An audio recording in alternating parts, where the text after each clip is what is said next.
নানু বাড়ি যাবা, তোমার নানু তোমার বিস্কুট কিনে দিবে, তোমার নানির কাছে যাবা, আমার বাবা। হ্যাঁ দেখ এই সবাই তালি দে জামাই আছে তালে তালে কেন জামাই বিছু লাগে ওটা আস্তে তুই তোরা আস্তে রুমাল কই? রুমাল রুমাল লাগবে যে মুখে দে ডাকবা।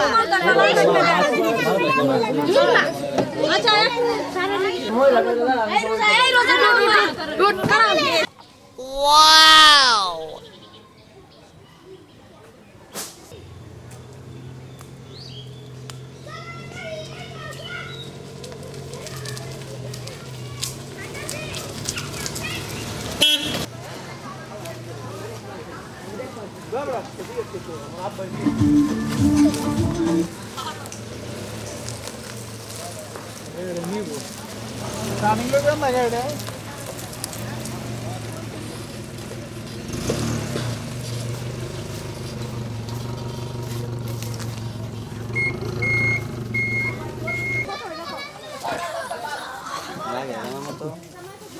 আমি বলে ঠিক আছে মেয়েদের দেখানো যাবে না, দেখলে আপনাদের পাপ হবে। এই কারণে মেয়েদেরকে দেখাবো না, বুঝছেন? মেয়েদের দেখা পাপ। মিষ্টির যে গন্ধ, কয়দিনের বাসি মিষ্টি নিয়ে আসনি, তাই না দিছে খাইতাম। নানি হয়ে এসে আংটি পিন দেয় তো, বুঝলেন? এলাকা রেডি হইতেছি, আংটি পিনবার লাগে, আমরা রেডি হয়ে পড়াম। এই বেড়াটা আছে না, এই বেড়াটা অনেক কুলো লইব জামাইরে, বুঝলেন?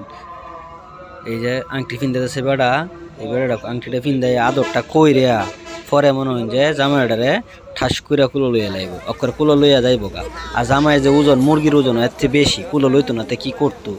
জামাই এই যে দেখুন ছিপ মারতেছে, জামাইয়ের এই যে ছিপটা মারল, বুঝলেন? আবার দিকে যাওয়া যায় না মানে গেলা গেছেন যাইবেন না না মিষ্টির ভিতরে থাকবেন, আমরা চেক করে আনছি সমস্যা নেই। আর না তুই না তুই পুরান সাফাবাজ, আর আনছি সাফাবাজি করার লাগে, বুঝলেন? হুদা সাফা বানালো মানে।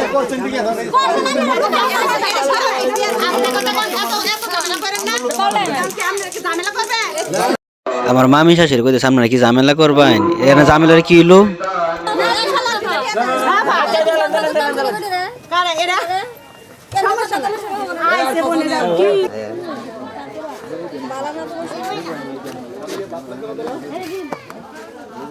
ও তুই খান না তুই না নাতিন তো সাইড ওই